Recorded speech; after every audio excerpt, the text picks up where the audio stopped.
সুরাইয়া, তুমি এখানে বসে আছো? তোমাকে আমি কখন থেকে খুঁজছি। হ্যাঁ, আমি তো তোমার আশা এখানটায় বসে আছি।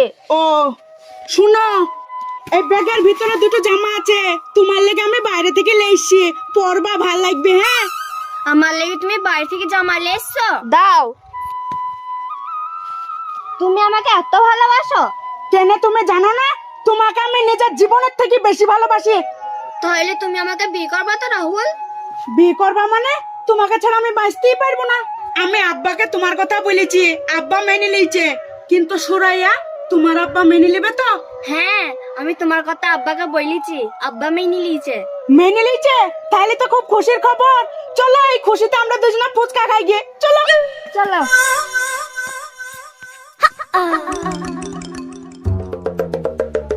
আরে বিল্ডার ভাই, কেমন আছেন গো? আরে ঘটক মশাই, তুমি? আরে বসো বসো বসো বসো বসো। তারপর বলো, খবর সব ভালো? হ্যাঁ, খবর খুব ভালো। বলছিলাম কি, আপনার ছেলের জন্য একটা মেয়ে দেখেছি। মেয়েটা খুব দেখতে ভালো, আর তার বাবার অনেক সম্পত্তি, টাকা পয়সা। বলো কি ঘটক মশাই, তাহলে তো ছেলের সাথে কথা বলার দরকার আছে গো। শুনো ঘটক মশাই, আমার ছেলে বাড়ি আসুক, আমার ছেলেকে শুধাই দিয়ে তারপর তোমাকে আমি জানাবো। হ্যাঁ ঠিক আছে বিল্ডার ভাই। আচ্ছা। ইন্তাজুল, ঘটক মশাই বলছি, ভালো একটা মেয়ে দেখছে আমার ছেলের লেগে, আর মেয়েটার বাপের অনেক সয় সম্পত্তি, টাকা পয়সা রে। ওই সব জায়গাতে তো বিয়ে দিতে হবে ছেলের, তবে তো কিছু পাবে ছেলেতে, ভবিষ্যতের লেগে অনেক কিছু পাবে। হ্যাঁ ঠিক আছে, আসুক আমার ছেলে বাড়ি। হ্যাঁ এই কথা কই কি বুঝছি দেখি। হ্যাঁ ঠিক আছে।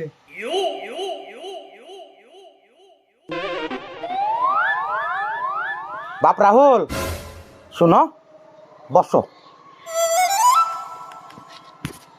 শোনো বাবা, একটা ভালো মেয়ে আছে, এক্ষুনি ঘটক মশাই খবর দিয়ে গেল আমাকে। মেয়েটার বাপের প্রচুর টাকা পয়সা, বুঝলি তো? তো ওই মেয়েকে যেভাবে হোক বাপ তোমাকে বিয়ে করতেই হবে, দিয়ে আমার বাড়ির বউ করে আনতেই হবে, ঠিক আছে? আচ্ছা আব্বা, তোমারও তো পরের ধন সম্পদের লোভ কিসের? কথা শুনেছিস? দেখো বাপ, তুমি হয়তো জানো না, তোমাকে সেই ছোট্টবেলা থেকে এত বড় করতে আমার কতটা টাকা পয়সা খরচ হয়েছে তুমি জানো? আমি তোমার ওপর দিয়ে সেই খরচটা তুলবো না? আমি তোমাকে যে বাড়িতে বেচবো সেই বাড়ি থেকে আমার সব শুধু ওসুল করে তোমাকে বেচবো, এমনি এমনি আমি ছাড়বো তোমাকে? তোমার কত খরচ হয়েছে ওসব আমি দেখবো না। আমি সুরাইয়াকে ভালোবাসি, সুরাইয়াকেই বিয়ে করবো। দেখো বাপ, বেশি জিদ করা ভাল লাই। ওই ভালোবাসা টালোবাসা বিয়ের পর যখন অভাব লেগে যাবে না, দেখুন ওই ভালোবাসার জানলা দিয়ে কবিতরের মতন ফুড়ুক করে উড়ি চলে যাবে। তাই বলছি, ঘটক মশাই যেটা বলছি সেটা করো, মেয়েটাকে একবার দেখে এসো, তারপর না হলে যা হবে তাই হবে। না হলে ঘটক মশাইয়ের কাছে আমার মান সম্মান থাকবি না। যাও, মেয়েটাকে একবার দেখে এসো। না, আমি যেতে পারবো না। শুনো বাপ, আমি যেটা বলছি সেটা করো, না হলে ছোটবেলা থেকে মুরগি জবাই করেছি যে চাকু দিয়ে, সেই চাকু দিয়ে নিজের গলা কেটে তোমার সামনে এইভাবে পড়িয়ে, এমনি করে পড়িয়ে মুরগির মতন মরবো। তখন থাকতে পারবা তো? বাপের অবস্থা দেখি, তার লেগে বলছি, ভালো ভালো বলছি, যেটা বলছি সেটা করো। ঠিক আছে, ঘটক মশাইকে ফোন লাগাও। এই ফোনটা দে তোরে।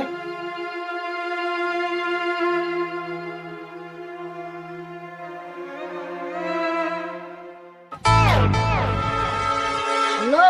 হ্যালো ঘটক মশাই, তাড়াতাড়ি আমার বাড়িতে চলে এসো, আমার ছেলেকে রাজি করে ফেলেছি। হ্যাঁ, আমি রাস্তাতে আসছি। হ্যাঁ তাড়াতাড়ি এসো। আরে বিল্ডার ভাই, আপনার ছেলে রাজি হয়ে গেছে তো? হ্যাঁ ঘটক মশাই, আমার ছেলে রাজি হয়ে গেছে। তুমি এক কাজ করো, আমার ছেলেকে লিজে মেয়েটাকে দেখে এসো। শুনেন ঘটক মশাই, ওই মেয়েকে যদি আমি বিয়ে করি 10 লাখ টাকা দিতে হবে, আর 3 তলা বাড়ি করে দিতে হবে, আর একটা 4 চাকা গাড়ি দিতে হবে, তবে আমি ওই মেয়েকে বিয়ে করবো, নাহলে বিয়ে করবো না। ঘটক মশাই,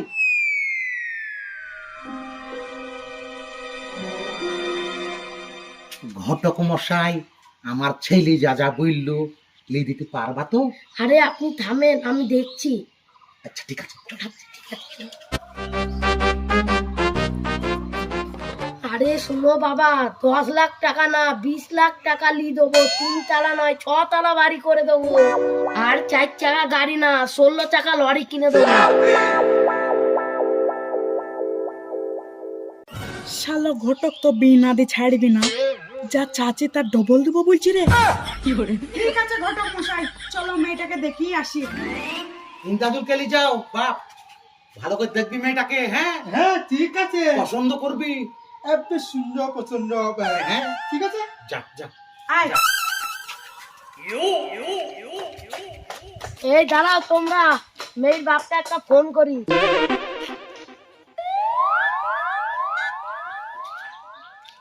হ্যালো সুজনদা, তোমার মেয়েকে রেডি করো, আমরা ছেলে নিয়ে আসছি তোমার বাড়ি। শ্রেয়া শ্রেয়া, ওই রাহুল মেয়ে দেখতে গেল বি করার লেগে, তোকে আর বি করবে না। তুই কি করে জানলি? এক্ষুনি ঘটক মশাইকে নিয়ে গেল মেয়ের বাড়ি, আমি পথে দেখলাম। সত্যি বলছিস? বিশ্বাস করছিস নে, যেমন তাই করলি। রাহুল আমার সাথে এত বড় বেইমানি করতে পারলো? আমার মনে হয় রাহুল আমার সাথে এত বড় বেইমানি করতে পারে না। আমাদের ভালোবাসা যদি সত্য হয়, রাহুল আমার কাছে ফিরে আসবেই আসবে। সুজনদা, খাওয়া দাওয়া সব হয়ে গেল এবং মেয়ে দেখা হয়ে গেল, তা ছেলে তোমার কিছু বলার আছে? হ্যাঁ ঘটক মশাই, মেয়ের সাথে আমার একটু পার্সোনাল কথা আছে। ঠিক আছে, পাশে কি বলিলাম। যাও মা যাও।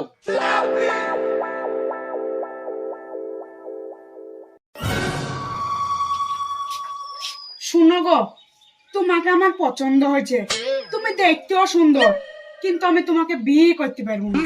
কেন তুমি আমাকে বিয়ে করতে পারবে না কেন?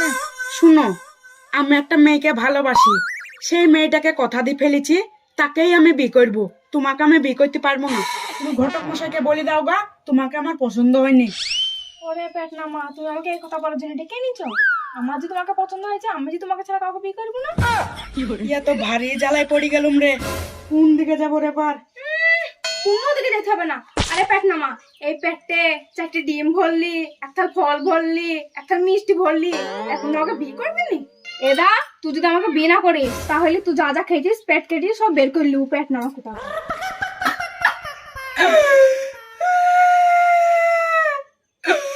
খালা, তুমি আমার খালার মতন দেখতে, তোমার পা হাত ধরে বলছি, তোমাকে আমি বিয়ে করতে পারবো না খালা গো। আমি যাকে ভালোবাসি তাইকেই বিয়ে করবো।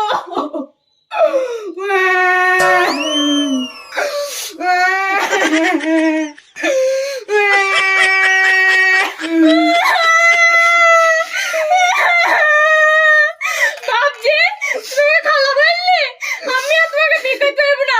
চলো, তুমি যাকে ভালোবাসো তার সাথে বিয়ের ব্যবস্থা করছি, চলো আপনি চলো। হ্যাঁ খালা চলো। ভাবছি খাওয়ার টাকাটা যেটা দিয়ে যাবো। ঠিক আছে খালা চলো।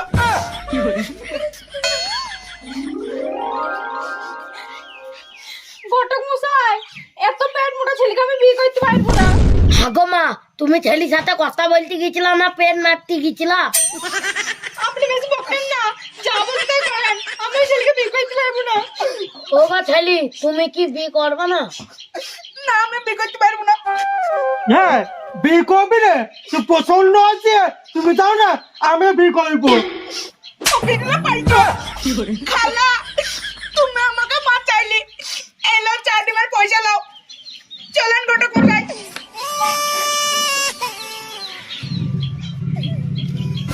কিরে মা, এত সুন্দর ছেলেকে তোর পছন্দ হইলো না? না আব্বা, ওই ছেলেকে আমি বিয়ে করবো না, ওই ছেলে আমাকে খালা বলে। কি ব্যাপার, মেয়েকে খালা বলে চলে গেল?